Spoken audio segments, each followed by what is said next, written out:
If you've been watching this channel for long, you know I am a broken record when it comes to structure for your memoir. You must include a structure if you want your memoir to be satisfying for readers and sellable in the industry. But I haven't yet on this channel addressed the number one objection I get when I suggest folks adopt a structure, and that is, but what if I want something unique? Well, today we're going to talk about it. Stay tuned.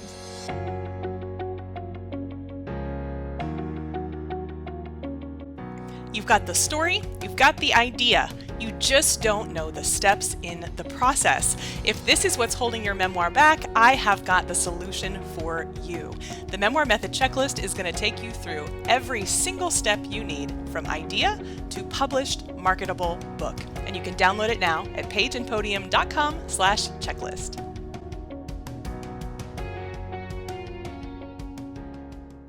Since I talk so much about structure, since I actually trademarked a system about how to structure your memoir, you can imagine I get a lot of questions about structure. And the most common objection that I get is from folks who are concerned that their structure will either feel cookie cutter or that some of the traditional ways we think about structure won't actually serve their story. Now, I do have counter arguments for all of the objections you could have to structure, but I also want to take these concerns seriously because I hear them. I hear that they are coming from a place of wanting your book to be excellent. And unfortunately, when it comes to structure, there are lots of ways that you can set yourself up to not be successful, even when you have the very best intentions. So that's why I wanted to spend a whole episode today talking about what we might call unique or maybe non-normative structures for your memoir. Now, within this, we have a huge number of types of unique structures. So I think you'll probably find yourself in here somewhere, but I will admit we had trouble coming up with what to even call this episode, just simply because when we are thinking about playing with structure, there are so many possibilities, and at the same time, there's not as much variance as you might think. So let's start by defining our terms. When we are thinking about unique or experimental or non-normative, or however we might talk about these different structures, we really are usually talking about one of two things. Now, the first of these is where we would have a structure that doesn't look like a regular narrative in that it's more broken up than we might think of as a normal narrative being. Hands down, the term that people use when they come to me with questions about this type of structure is a memoir in essays. Now, that is a standard industry term, but as we're going to get into later, it's actually not nearly as different from a standard structure as I find almost everybody who's not in the industry tends to assume. So the first of these is where we're kind of breaking up. We're not thinking of the book as one full flowing structure. Rather, we're kind of thinking about it chapter by chapter. Again, memoir and essays is often the term I hear here. The other thing that we might be talking about is a memoir with other types of things mixed in. Now, this does actually have a standard industry term, although it is a little loosey-goosey from time to time, aren't all industry terms, and that is an epistolary memoir. Now, typically, when we are thinking about epistolary, it has been maybe more developed in the fiction space, but everything that happens in fiction influences memoir. The same is true the other way too. So this is worth thinking about. Now, when we think of the term epistolary, what that originally meant was a story that was told through letters. Now, we have expanded this over the years so that we can include things from letters to court documents. I often hear from folks who want to put recipes in their book, more on that later. You might put things like social media posts or emails in this day and age.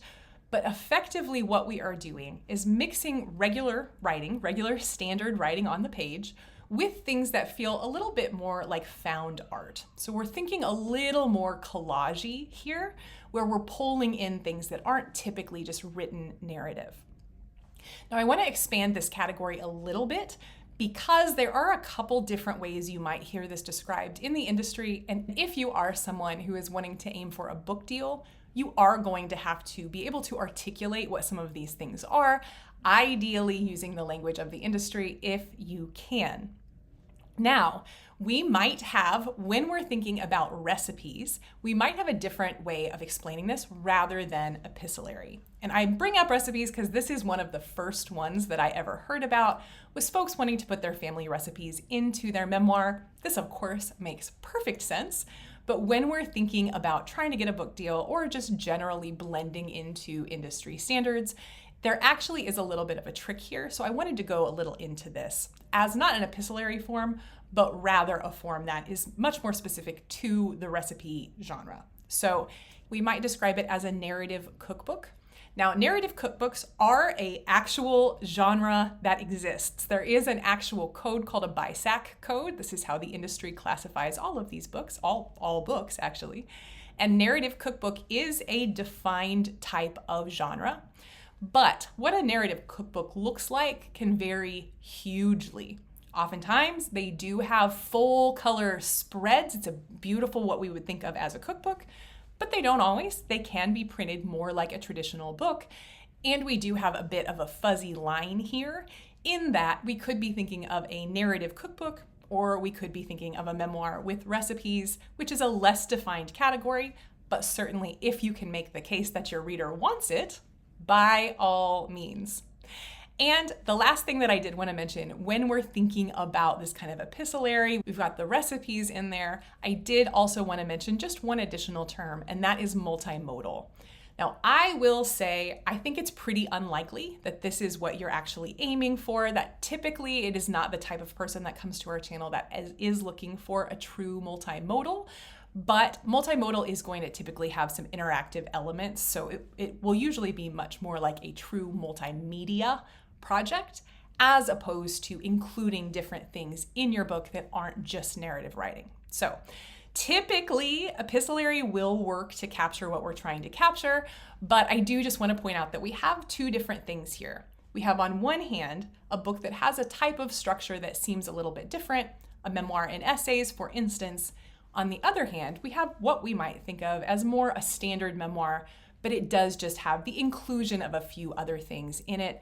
It isn't necessarily a totally different structure. It's just got some stuff we're playing with within that larger structure. And that really brings me to the deeper dive that I want to do on both of those two types. And even though I know many of y'all are more interested in hearing about the memoir in essays, I want to get the other one out of the way first, just because I think it's going to be a little easier to follow that way. So here the question is, what do those extra things add? Now, oftentimes, as I mentioned, what folks are really trying to do is give an immersive experience. That tends to be the case, actually, with all of these epistolary forms. We want people to read the letter directly. We want people to see that court document themselves. And, of course, with recipes, we want people to have a sense of how food shaped our family traditions. All of these things can work and they cannot work. And the big question is, what are they doing for your reader? Now let's take recipes specifically, and I want to give you a specific example from a memoir that I worked on many years ago. Now, this memoir was not meant to get the author a major publishing deal. It rather was meant for her to leave to her children and her grandchildren. But as with all of the people that I work with, she still, of course, wanted it to be of excellent quality. And that meant, even though we're not aiming for a book deal, it's still just as important to make sure that we're being really intentional about our decisions. Now, I was working with this client as a one-on-one book coach. This is still an offer that we have. If you're curious about that, you can head over to pageandpodium.com and check out our Editor in Your Pocket program. But as we worked through this process, as we often do, we were asking a lot of questions of what really the intentions of a lot of the choices in the book were. And one thing that we came to, as I kind of poked and I kind of prodded and thought about what are these recipes and what did she want folks to do with them? Well, one thing became really clear. Some of these recipes weren't even good.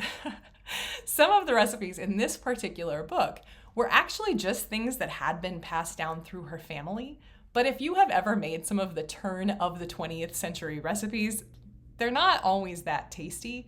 And this author admitted that that was the case. There was a lot of German food in here that was just kind of heavy. It wasn't really stuff that she liked to eat, but she felt this kind of obligation. She thought that it would be special. She thought it was a way to honor her grandmother.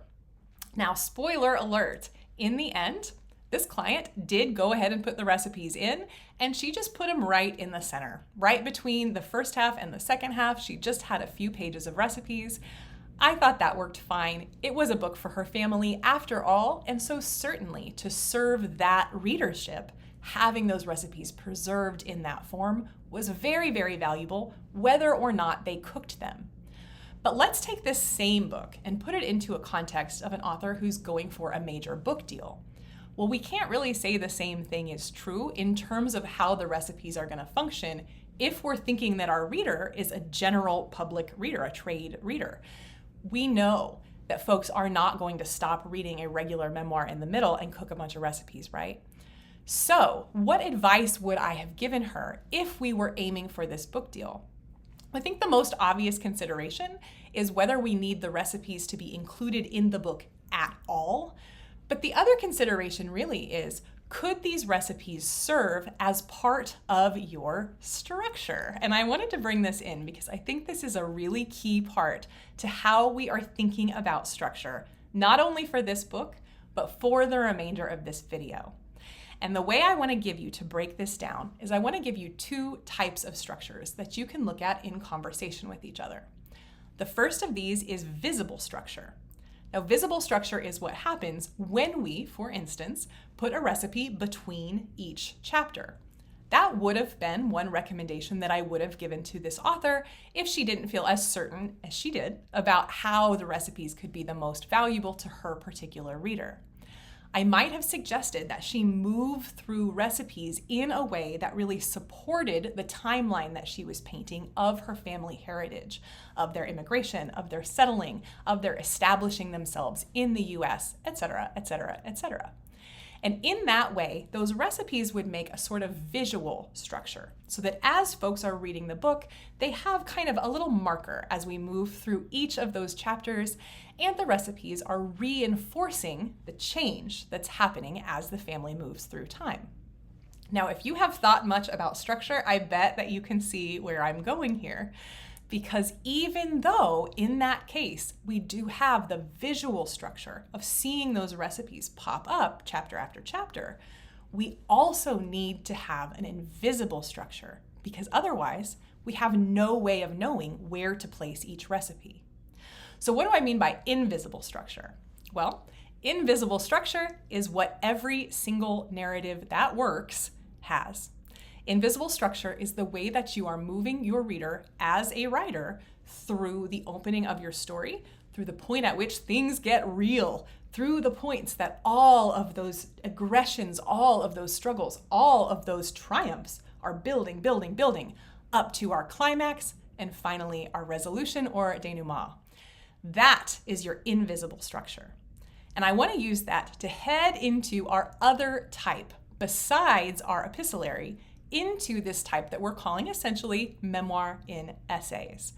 Because the thing that I want to make sure you hear me say is even if you have a visible structure, meaning the reader can see very clearly what you're doing, say through recipes, although other things I'm going to get to in a second, you still need the invisible structure because it is not the visible structure that helps move your reader through. It's the invisible structure. Now, let's move into this second type of book and really kind of get into it.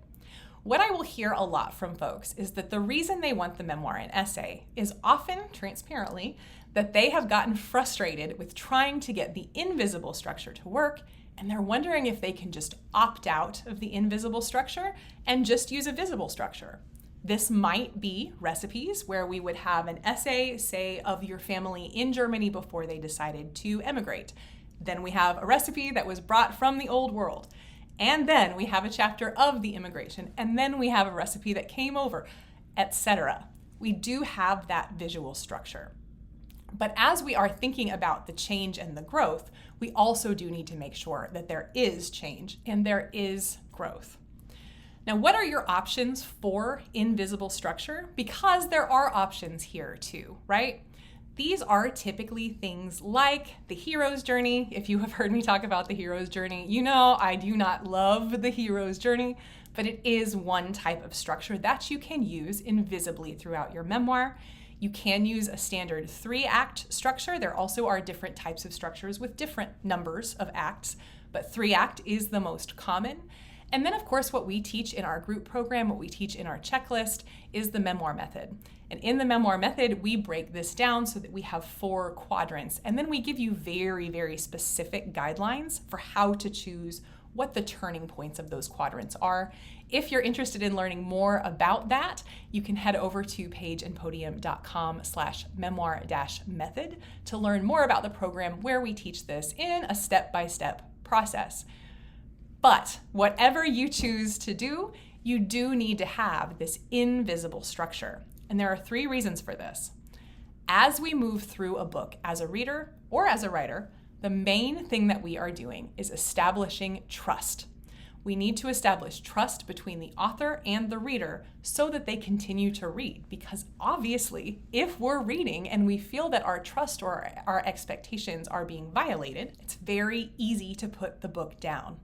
So as we develop this trust, we need 3 parts of structure. We need conflict. We need to show, in other words, how the conflict between you as the protagonist of your memoir, how that conflict developed between you and other people, between you and your environment, between you and your higher power, and between you and yourself. We need that conflict. Second, we need change. That means we cannot just hit the same conflict over and over for every chapter of your book. We need to see you growing, changing, making different choices than you would have at the beginning of the book by the time you get to that climax. As we are doing that, we're putting that change in there. We've got to have structure, right? Because otherwise there's no way we're going to be able to build to some kind of a satisfying resolution wherein we see the conflict along the way. We see you change in how you relate to it. And the third piece of structure, we see you moving toward a defined point. This is arguably the most important reason to have structure of all. As your reader is reading, they need to feel that you are not wasting their time. The way you do that is by demonstrating the growth and the change, and the fact that that growth and change is going to lead us to some kind of satisfying, fulfilling resolution. So, structure, whether you choose the hero's journey, whether you choose 3-act structure, whether you choose the Memoir Method or something else, you do need that type of structure. And that type of structure should be invisible. That type of structure should only be able to be spotted by your reader if they are a trained writer themselves, if they understand structure themselves. Otherwise, we want it to be hidden because we want our reader to move along this pathway with us without feeling like it's totally predictable, without feeling like they absolutely know where we're going at the end, but also feeling constantly moved toward this place of growth. That is what we need invisible structure for. But the thing that I want to say is, just because you need invisible structure, and by the way, you do. If you're writing a memoir and essays, you need invisible structure. If you are writing a poetry chap book, you need invisible structure. But what you can do is layer your visible structure on top of your invisible structure. So I've already teased this, right? Let's go back to this German woman's book. Now, as she was tracing the entire history of her lineage, coming from Germany, coming to the US, establishing themselves here, having children, building businesses, etc., etc., etc., we were moving through a structured arc, at least by the time we'd worked on the book for a while. We were moving from the inciting incident. We were moving through the rising complications. We were moving to a climax. Now, she chose to put those recipes right in the middle, but another opportunity would be to place those recipes in a way that emphasized the different types of struggles and triumphs that her family was experiencing.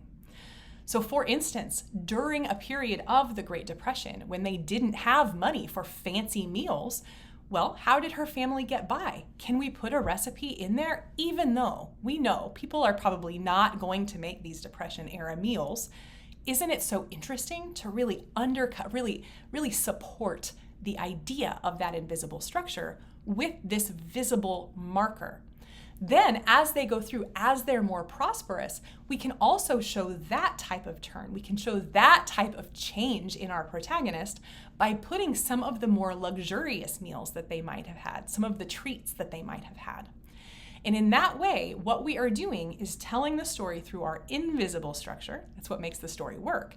But layering on this kind of unique, fun, playful piece that really solidifies the expression, really makes it interesting for your reader to read. Now, we see this all the time in the Memoir Method.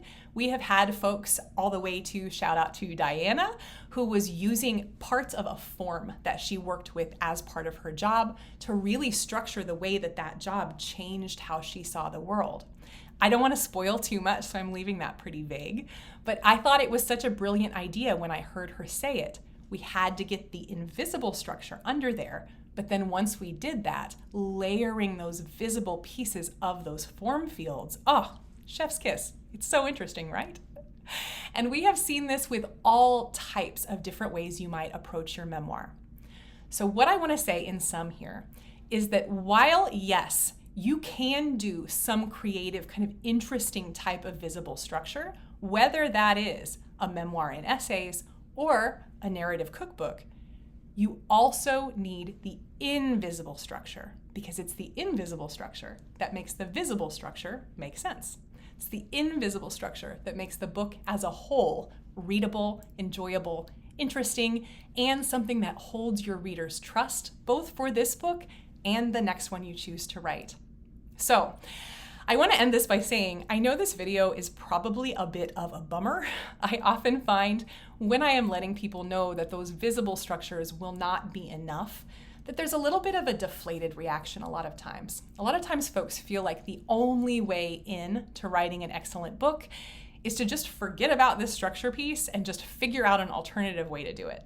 Y'all, I get this. This is like the true DIY spirit of high achieving women. We want it to be excellent. We want to be able to figure it out on our own, but that does unfortunately sometimes mean we throw out the baby with the bathwater. And if you see yourself in that portrait, one thing I want you to do is, first of all, go download the Page and Podium checklist. That's pageandpodium.com/checklist. That will take you through the step-by-step 7-part structure that we have to develop your book structure and eventually its outline. So first thing, download the checklist. But if you think it would be helpful to have a little bit more one-on-one, a little more coaching as you go through those steps, we also have a built-out training vault of information with a unit on each of those steps. There are videos, there are worksheets, there are brainstorming suggestions, all the things that you need to make this invisible structure work for you so that you can layer that visible structure on and have both of them do the maximum amount of work to make your book excellent. And if you think that support would be useful, I want you to head over to pageandpodium.com/memoir-method. In that program, we have all the things I just mentioned, videos, tutorials, worksheets, but you will also get hands-on, one-on-one and group coaching support to make sure that your book is not only excellent, but it's the excellent version of the book you envisioned. It's not what we think you should write. It's not what anybody else thinks you should write.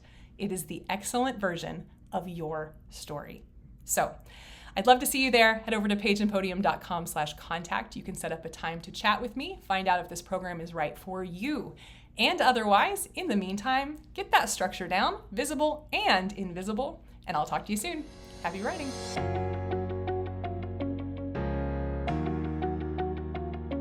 You know what they say, if you fail to plan, you plan to fail. And this is exactly what holds so many people back on their memoir projects.